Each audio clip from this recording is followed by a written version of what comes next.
NASA के computer ने गायब दिन की खोज की थी। ओके, खोज की थी, ठीक है ना। फिर क्या है कि मोस्टली क्रिश्चियन ही है वहां ज्यादा, तो एक दिन कंप्यूटर को देखा जा रहा था, तो वो लोग देख रहे कि यार 20 के बाद 21 आनी चाहिए, 20 के बाद सीधे सीधे 22 तारीख आ रही है, ऐसे कुछ मतलब, ठीक है ना। तो वो कह रहे ये एक दिन कहाँ चला गया, है ना। तो वो बड़े परेशान। उसमें एक क्रिश्चियन तो सब होते हैं, लेकिन बाइबल का अध्ययन करने वाले बहुत कम होते हैं। हमने पिछली बार भजन संहिता 8 अध्याय 8 को पढ़ा था, जब वो साइंटिस्ट बीमार था और उसका लड़का घर में बाइबल पढ़ रहा था, तब उसकी समझ में आया कि समुद्र में भी रास्ते हैं। उसके बाद उसने खोज की थी। ओके, तो वैसे ही वहां भी सारे साइंटिस्ट वो कह रहे कि एक दिन कहां गया, एक दिन गायब कैसे हो गया। तो उनमें एक क्रिश्चियन ऐसा था जो बाइबल को जानता, उसने कहा हाँ अरे अरे इसको मुझे पता, यहोशू की पुस्तक में यहोशू जो मूसा का चेला था, उसने चांद चंद्रमा को और सूरज को थमने के लिए कहा था,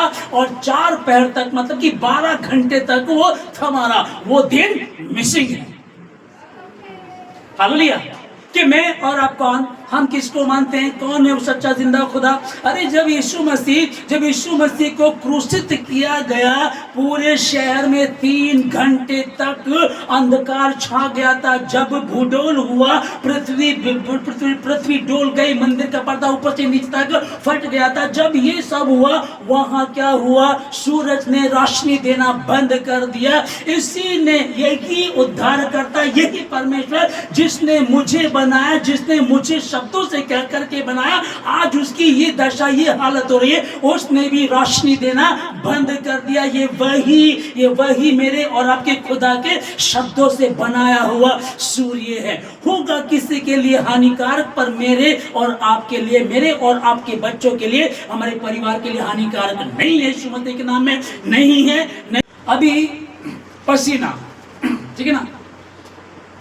बाप जब कमाता है तो बच्चे उड़ाते हैं ना, स्कूल में, मतलब गलत नहीं, मतलब स्कूल में जा रहे हैं, सारी सुविधाओं को बाप पूरा करता है ना। तो जब यीशु मसीह को क्रूसित किया गया, उससे पहले गतसमनी बाग में वो प्रार्थना कर रहा था, और उसका पसीना लहू बन करके भूमि पर, जमीन पर गिर रहा था। ओके, और भूमि क्या थी, श्रापित। किसके कारण, मनुष्य के, आदम के पाप के कारण भूमि श्रापित थी। अब यीशु मसीह का लहू, यीशु मसीह का पसीना लहू बनकर के भूमि पर गिरा, और वो श्राप जो था वो खत्म हो गया। आमीन। अब सबके लिए नहीं, क्रूस की कथा नाश होने वाले के लिए मूर्खता है, परंतु हम उद्धार पाने वालों के परमेश्वर की सामर्थ्य। मैं विश्वास करता हूँ यीशु मसीह मारा गया, गाड़ा गया, और तीसरे दिन मुर्दों में से जी उठा। मैं विश्वास करता हूँ। तो वो जो यीशु मसीह का पसीना लहू बन करके गतसमनी बाग में भूमि पर गिरा, तो वो जो कर्ज था, जो श्राप था, वो खत्म हो गया मेरे लिए, क्योंकि मैं विश्वास करता हूँ। यदि कोई दूसरा व्यक्ति विश्वास नहीं करता तो उसके लिए ऐसा नहीं है। ओके, तो वही है कि सूरज गर्मी दे रहा है, गर्मी होगी, लोग झुलसेंगे भी, दिक्कत भी आएगी, परेशानी भी आएगी, सब कुछ होगा, लेकिन मसीह यीशु को मानने वालों के साथ ऐसा नहीं होगा। हालेलुया। जिस चीज को यहाँ हम लोग पढ़ रहे हैं, जब वो लेकर के चल रहा था अपने लोगों को, तब उनको धूप से बचाया उसने, रात को भी रोशनी दी उसने, और फिर वो कह रहा है कि जब धूप होगी तब उसको ना लगेगी। आमीन। जो हम पढ़ रहे थे यिर्मयाह 17 का 8 में हम लोग पढ़ रहे थे, और भजन संहिता 121 का 5 और 6 में जो हमने पढ़ा, धूप की तपिश से सुरक्षा की देगा, धूप की तपिश से सुरक्षा भी देगा। आमीन।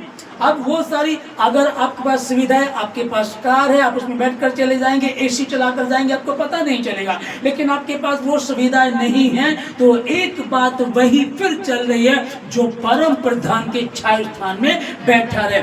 जब तक जंगल में चल रहे हो, तब तक मैं तुम्हें स्वर्ग से मन्ना खिलाऊंगा, चट्टान से पानी पिलाऊंगा, और जितने भी शत्रु आएंगे तुम्हारे सामने सबको खत्म करता चला जाऊंगा, क्योंकि तुम्हारा राजा तुम्हारे आगे आगे चल रहा है। जब तक हालेलुया।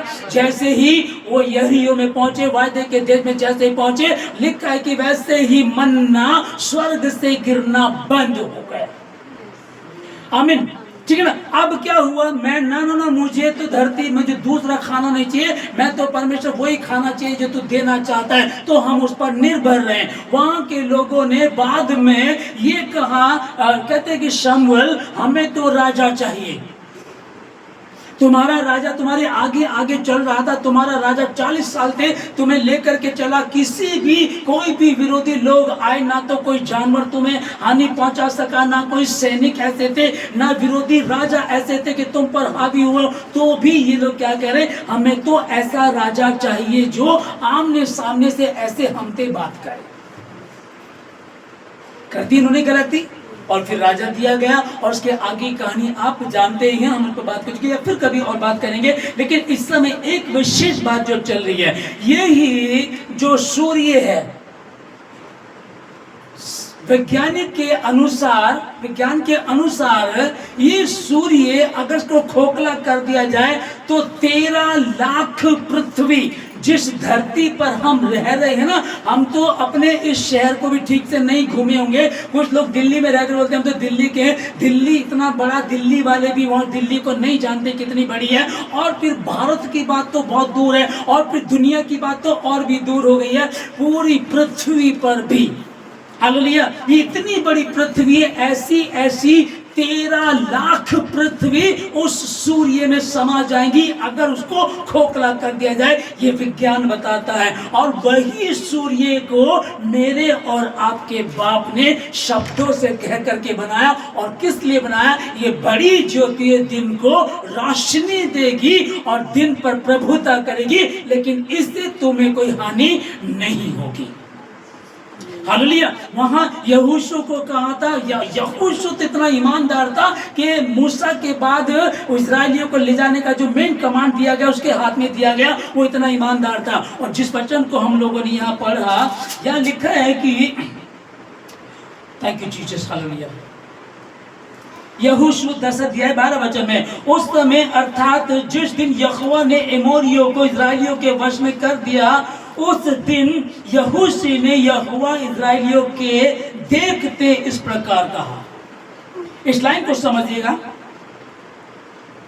इस्राएलियों के वश में कर दिया, उस दिन यहोशू ने यहोवा से इस्राएलियों के देखते इस प्रकार कहा। आमीन। वो बंदा अपनी बड़ाई नहीं चाहता था, वो कोई फालतू बात भी नहीं करता था, इसीलिए परमेश्वर ने मूसा के बाद इसको नियुक्त किया। इतने बुद्धिमान, इतने बड़े बहुत सारे लोग थे, और गुलामी में ये भी था, गुलामी में वो भी थे, लेकिन इसको चुना गया। इसने परमेश्वर से नहीं पूछा। यहाँ लिखा है, उसमें जो लिखा है, इस्राएलियों के वश में कर दिया, उस दिन यहोशू ने यहोवा से इस्राएलियों के देखते इस प्रकार कहा। हालेलुया। अब आगे लिखा, हे सूर्य तू गिबोन पर, और हे चंद्रमा तू अय्यालोन की तराई के ऊपर थमा रहे। और 4 पहर तक उस दिन ठहरा रहा। मतलब कितना? 12 घंटे तक वो ठहरा रहा। या तो वो ठहरा रहा, या तो फिर ये मन गढ़ंत कहानी है, या फिर ये कितना सही कितना गलत है, आप इस पर विचार कीजिएगा। क्योंकि अब विश्वास आशा की वस्तुओं का निश्चय और अनदेखी वस्तुओं का प्रमाण है। फिर वही बात चल रही है। प्रभु पिछली बार हम थोमा के विषय में देख रहे थे। थोमा ने कहा मैं चेक करना चाहता हूं, तो कोई गलत बात तो थोमा ने नहीं कही थी, लेकिन गलत इसलिए थी क्योंकि वो यीशु मसीह के साथ रहता था। यीशु मसीह चेलों को बार बार बताता था, भाई देखो इस मंदिर को ढा दो, मैं 3 दिन में खड़ा कर दूंगा, मेरे साथ ऐसा ऐसा किया जाएगा, मुझे सताया जाएगा, मुझे मार दिया जाएगा, मुझे दफना दिया जाएगा, तीसरे दिन जी उठूंगा मैं। तो उस बात को वो स्मरण नहीं कर रहे, इसलिए प्रभु ने उससे कहा, वरना उससे पहले भजन संहिता 34:8 में परमेश्वर ने इस बात को कहा, परख कर देखो कि यहोवा कैसा भला है। ऐसा नहीं है कि आप आदिवासी हैं, आप जंगलों में रहने वाले लोग हैं, आप अनपढ़ गवार लोग हैं, आपको मतलब पता नहीं दुनियादारी का, और आपको बिठाया और कहते चलो जी ईसाई बन जाओ। ऐसा नहीं है। आपने सुनकर ध्यान लगाकर सत्य को जाना, स्वतंत्र हुए, तब जाकर के आपने कहा मेरा उद्धार करता तो यीशु मसीह ही है। आमीन। जब आपने कहा हालेलुया, अब आप इसके विषय में क्या कहते हैं जी?